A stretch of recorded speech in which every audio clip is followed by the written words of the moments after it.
Beacon Press Audio presents The Price for Their Pound of Flesh, The Value of the Enslaved from Womb to Grave in the Building of a Nation by Daina Ramey Berry.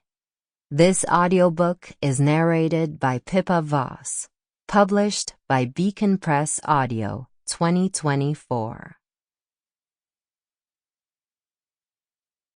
Author's Note. In a very real sense, I've been living with this book since childhood. I grew up in a small college town in California, in an area where most of my peers would say they didn't see race. However, much of my upbringing involved assessing the value of blackness. We lived in a pleasant community with close friends nearby. My father was the second African-American scholar hired at the local university, where my mother completed her law degree. After law school, she became a professor at a public institution in a neighboring city. Most of my friends' parents were professors as well. Although teaching came naturally to me, I initially pursued a career path outside the academy. But as I aged, I decided to become a professor in the hope that I could help others make sense of both the valuation and devaluation of blackness that shaped my upbringing. Historically, black bodies in the United States have represented two competing values, one ascribed to the internal self and the other to the external body. White valuation of the black body under slavery is one of the most dramatic historical examples of the latter. An enslaved person had individual qualities that enslavers evaluated, appraised, and ultimately commodified through sale. Yet enslaved people had a different conception of their value, one that did not appear in historical scholarship until the late 1990s. My parents were the first to expose me to the history of slavery. They also taught me about internal values, which came from that legacy but were much different than the value of enslaved people.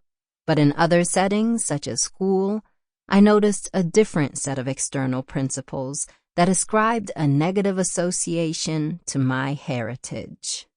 Through each stage of our lives, my parents validated my brother and me, encouraging pride in our lineage and giving us a strong sense of who we were in the world.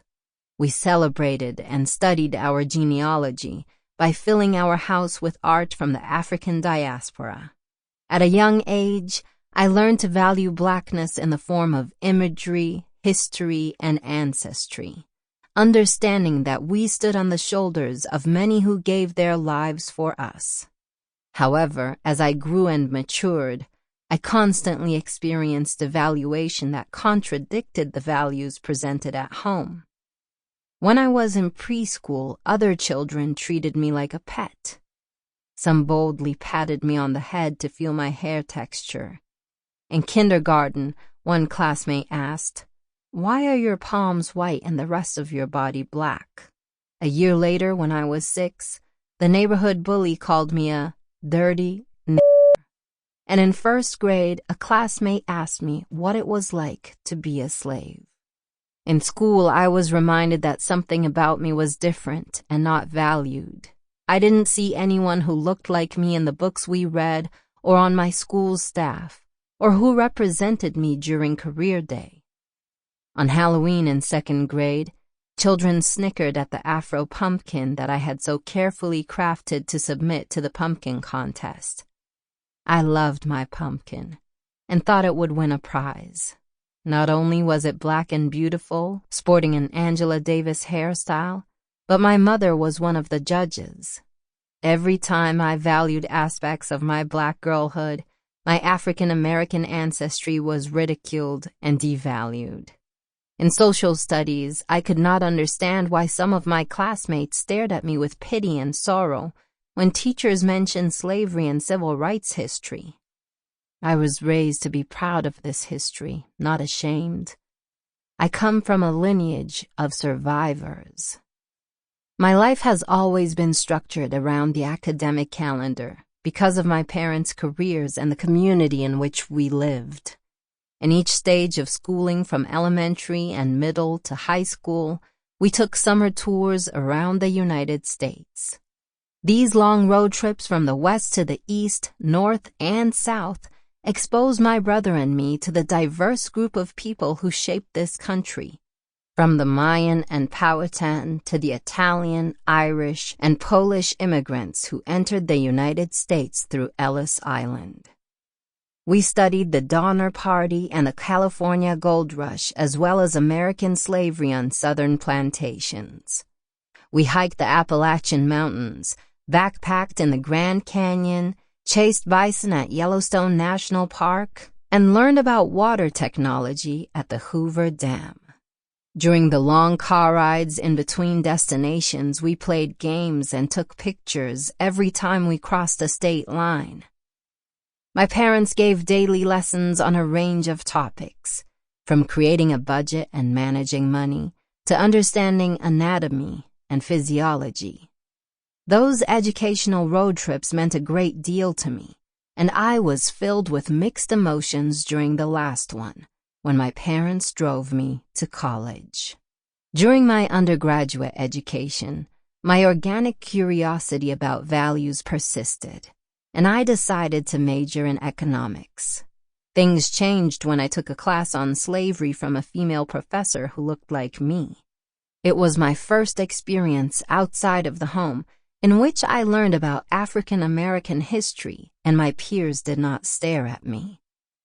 This professor, Brenda E. Stevenson, supported my curiosity and encouraged me to become a historian. She was the second scholar to suggest that I study history, and later, she became my dissertation advisor. The first person to recommend I study history was a visiting scholar I confronted a year earlier for his excessive use of the N-word in an African American survey course. These experiences, one positive, the other negative, played an important part in my decision to pursue a graduate degree in history. I knew I wanted to write books about slavery without alienating my audience. Remnants of my upbringing resurfaced in graduate school in a pendulum-like manner. I felt like a balance ball in Newton's cradle being pounded with racism on one side and academic success on the other.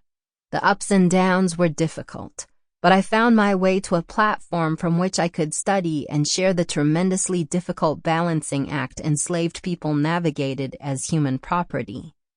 This book is evidence of that journey. How is Black life valued and devalued at different points in American history?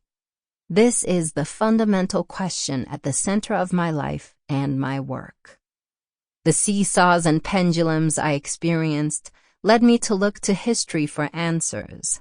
I found them, but also found many more questions in the voices and experiences of those who were enslaved. These questions inspired me to analyze value and personhood.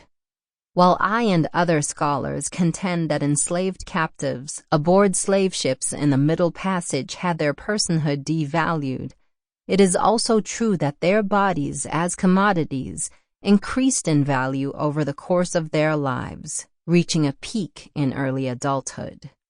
The tension between person and property merged in human chattel, and their awareness of their market value evolved as they matured. Dave Harper and many other formerly enslaved people taught me about the valuation and devaluation that comes with Blackness.